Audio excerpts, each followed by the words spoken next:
Ku itariki ya mbere Nyakanga mwaka wa 2021 Semuhanuka yongeye gukwirakwiza ibinyoma bye yishushanya imbere y'abanyamahanga. Let me tell you about Rwanda's plans and commitments in this area. First, we aim to bridge the gender gap in digital access by 2026.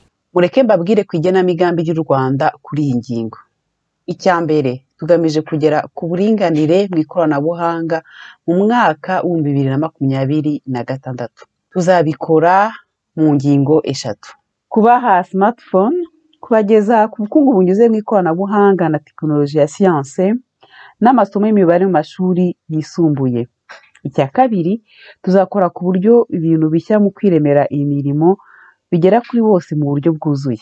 Tuzabigeraho dukuba kabiri umubare w'abagore n'abakobwa bazajya bahabwa imfashanyo n'amasantre ya innovation mu Rwanda.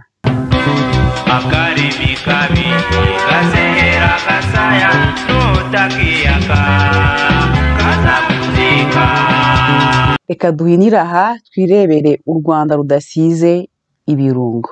Mu mwaka wa 2016 abangavu bagera ku 17,500 batewe inda bakiri abanyeshuri.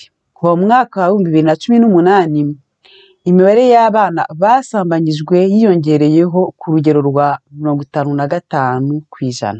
Mu karere ka Nkombo abangavu bahitamo guta ishuri bakajya gushaka amafaranga yo guhonga abasore. Ikibabaje muri ibyo byose nuko muri iyi minsi haracyari abagore b'abanyarwandakazi iyo muganiriye kuri ibyo bintu bakubwira ko ari ibintu bisanzwe, ko no mu bindi bihugu bibaho.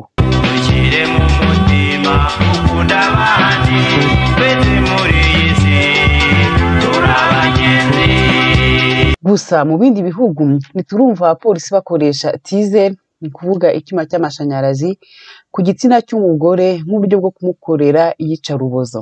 Nyamara ibyo nibyo berutse gukorerwa Antoinette Dushimirimana. Mu bindi bihugu bayidambange baho barahaguruka bakavuga ibibazo tumaze kuvuga hejuru nibafungwe. Mu bindi bihugu abagore baho bashyira hamwe mu guharanira uburenganzira bwa bagenzi babo. Biragayitse kuba abategarugori b'abanyarwandakazi aho kuba umutima w'u Rwanda, aho guharanira uburenganzira bwa mama Rwanda, bamwe barahisemo kuba ibikoresho bya FPR.